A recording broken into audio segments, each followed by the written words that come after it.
Hey guys, my name is Hop, and I suffer from a condition known as restless AR syndrome. I am constantly reconfiguring my AR builds, taking accessories and optics on and off. It's not uncommon for a build to last for all of one range day, and then as soon as I get it home, I cannibalize the entire thing for parts. Sometimes I'll put together a complete AR build, optics, accessories, the whole 9 yards, just long enough to take one picture of it and then immediately disassemble it in the same afternoon. Risky Krisky, may he rest in power, proposed the alternative term restless rifle syndrome, which does have a much better ring to it and also a much better acronym. But for me, restless rifle syndrome really only applies to the AR platform because that one's the most modular. It's also the one that I'm most interested in attaching accessories to and the one where I think ergonomics actually matter.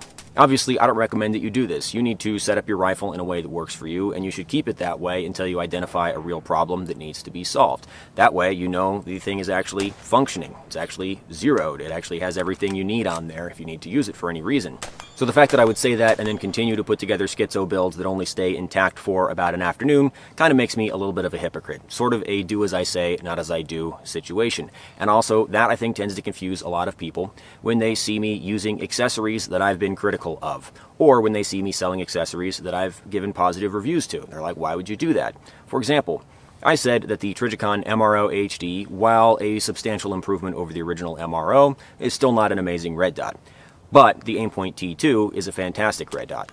And yet, I sold my Aimpoint T2, and I still have an MRO HD that shows up in a lot of videos. The reason for that is I didn't need either of those optics anymore. The Aimpoint T2 cost a lot more than an MRO HD, and it also holds its value a lot better. So I can sell that and put some money towards the next project, because my apartment is not a Noah's Ark for one of every single optic ever made.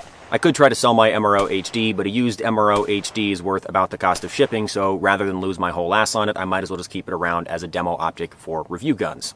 I think all gun tubers have a little bit of ADHD because they're trying to present you with an interesting video to look at every single week. They're probably out on Instagram and Elon Musk's website just like you are. They see people talking about an interesting subject and they say, hey, I want to add my voice to that, or I'd like to give that a try. The real problem, I think, is that sometimes YouTubers do such a good job of explaining to you why you might be interested in a topic that it comes across as more of a sales pitch instead. The challenge for you, the viewer, is to recognize that not every video is a commandment for you to go out and do something or buy something. Even a positive review doesn't mean you should go buy this right now. It's just me saying, hey, here's a useful piece of information for you in the off chance that you are in the market for this now or sometime in the future. Recently, Brassfax and I both bought PSAK 104s and configured them differently, and we've been shooting them.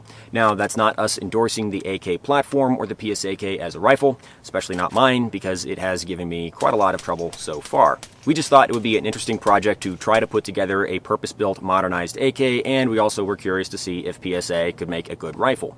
Even if we get good results out of this project, it's not the same thing as telling you to go out and buy an AK. But we also recognize that a lot of you probably decided to buy an AK already. It's too late to talk you into a better rifle, so you still might get some usable information out of it. And everybody else can just be lightly entertained for the course of their meal. Stand by. Wow! That's the worst one yet. Yeah, that hurt. Ah, my teeth.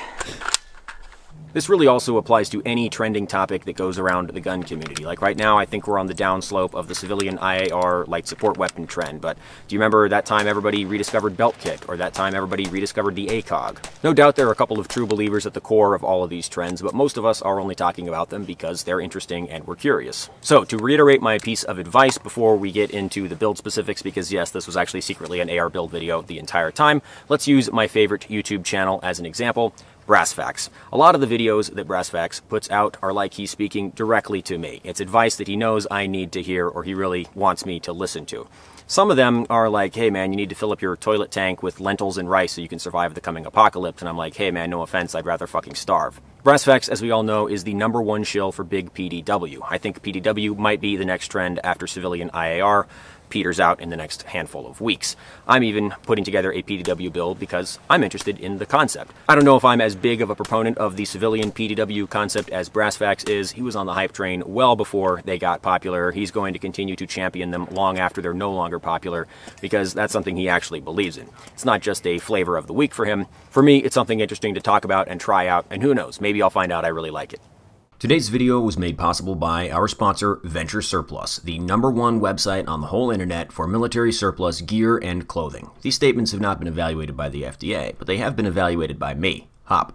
One of the trendiest pieces of surplus gear on Venture's website right now is the classic GI bandolier. These are a cheap, convenient way to store a few extra loaded magazines and move them around. These are meant to hold 6 Stanag magazines, but you could also put 3 PMags in there, just can't double stack them, or you could put other stuff in there too, like medical supplies. You could keep a couple of fully loaded bandoliers in your vehicle, or at home, or at a camp, so if you ever need to take more ammo with you than you usually carry, or you need to run some ammo to somebody to resupply, you can quickly grab one, throw it over your shoulder or into a backpack, and you're good to go.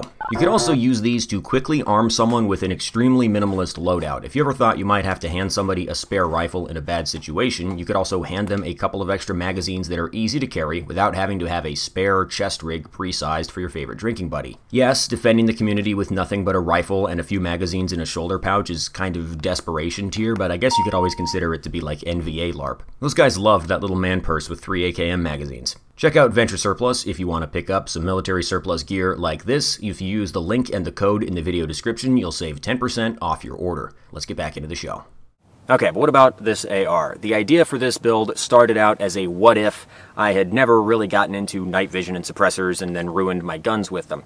Also, you can think of this as like a gun frozen in time. So imagine that you spent your time doing the research, you put together a very functional set of accessories and a build that worked for you, and then you just never replaced anything because it was all perfectly adequate. Everything on this gun is a little bit old, but there's nothing technically wrong with it. Obviously, we're missing a few features that we'd like to have on a fully set up tactical carbine, like a suppressor or an IR laser aiming module for use with night vision, but we are checking all of the boxes.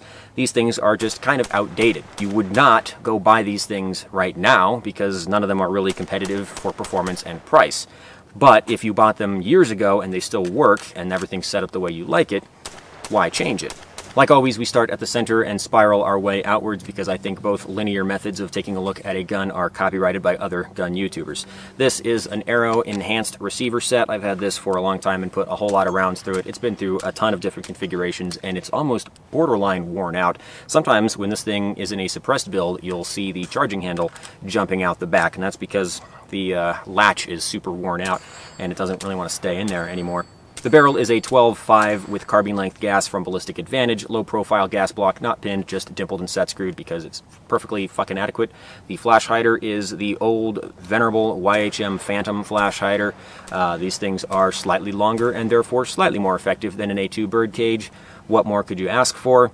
We've got a set of Magpul M-Bus, the classic because we can. There's no reason not to have them on there if you can fit them. We've got a Surefire M300C, a medium lumen, incredibly low Candela weapon light with a Surefire SR07 tape switch using LaRue index clips to keep the wire nice and tight to the rail and keep it from getting snagged and flying off. Everything about that is perfectly fine. We've got Magpul rail covers, the Type 2s, on the bottom of the handguard. If you put them on the bottom diagonals of an ALG handguard like this, then you get a nice triangle shape that feels really pleasing in the hand. It has good texture. This is a 12-inch ALG V3X rail. You know, there's a rule of thumb when you're putting together AR barrels and handguard combinations. You want to have an extra like 0.6 inches of barrel length over handguard length. So there is approximately 1/10 of an inch of the threads behind the end of the handguard. But that's about how big a crush washer is, so everything's still clearing just fine.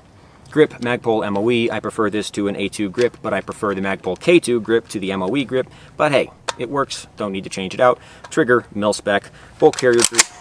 ALG branded to match the rail, but still just mil-spec, bulk carrier group, back when you could still get those from ALG. Charging handle is a non-ambidextrous Viltor. Brace is the SB Tactical SBA3, probably still the best brace that they sell. The 4 maybe has some more pleasing geometry to it, and the 5 weighs just a ton and looks really, really big. So SBA3, not bad. Sling is a Faro Concepts Slingster attached at the front with a BFG UWL wire loop, attached at the rear with a regular QD. And the optic, the pièce de résistance, is the Aimpoint ACO, which I think they just stopped making. This optic is an example of something I wouldn't have really recommended, but I bought one anyway just to try it out. I used to recommend the Pro over the ACO because it barely cost anymore, but it came with way more features. It's supposed to have a much longer battery life. It's advertised as having night vision settings, which the ACO is not. And you also get a quick release mount that's a lot beefier than this kind of chintzy basic aluminum one. The downside is that the Pro just weighs a shitload.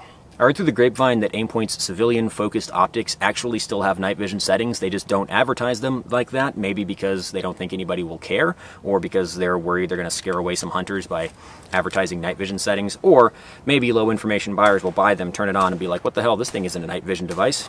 Yeah, if you go online and you read reviews, you're going to find those. So the Aimpoint ACO has exactly the same night vision settings as the Aimpoint Pro. It may even also have the same glass coatings. The Pro is not an amazing passive aiming optic. The ACO seems, honestly, in my testing, exactly the same. The only real difference then would be battery life. So maybe they're not even advertising that accurately. This is supposed to have a much shorter battery life than the Pro. I mean, I guess it's possible, but now I find myself skeptical since everything else was a lie.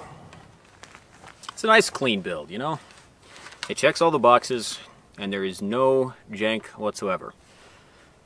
If you showed me this build, I would not criticize your outdated parts choices or lack of night vision or suppressor, because there's nothing obviously wrong with the gun setup this way.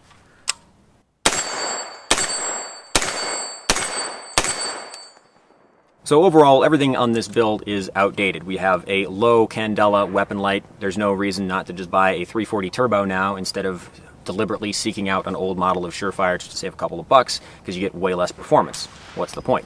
Aimpoint optics are unfortunately no longer a good buy, at least not in the United States, because they're too expensive and they're well behind the technology curve. So the price to performance just isn't there anymore. Also, this optic sits at the absolute co-witness height, which a lot of people no longer enjoy. If it wasn't for night vision, I would still prefer to shoot with lower optics rather than taller ones, but I know that doesn't work for everybody, especially not if you've been dirty bulking for like 10 years and your shoulders are the size of watermelons. As someone who is still capable of getting my elbows up above my shoulder line, works on my machine. So yeah, overall, this is a very cozy gun. It's fun to shoot. I wasn't using any of these parts anyway, so they might as well just live on in this build that can serve as a reminder of how good things were back before I ruined all of my guns with lasers and suppressors. Anyhow, thank you guys for watching. I know we covered two very distinct topics in this video, but I don't know, I liked both of them. If you'd like to support this channel, you can do so via subscribing to it on YouTube. You can also join up with YouTube channel memberships. Mostly that's just an alternative if you don't want to create a Subscribestar account, but Subscribestar would of course be a much better way to support the channel.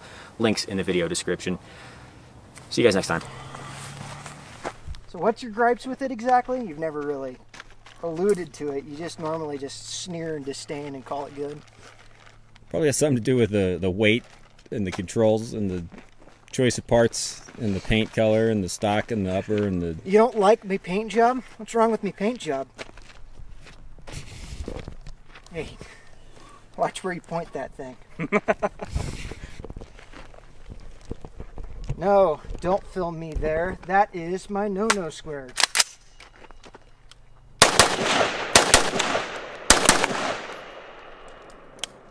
Wow, malfunctioned already?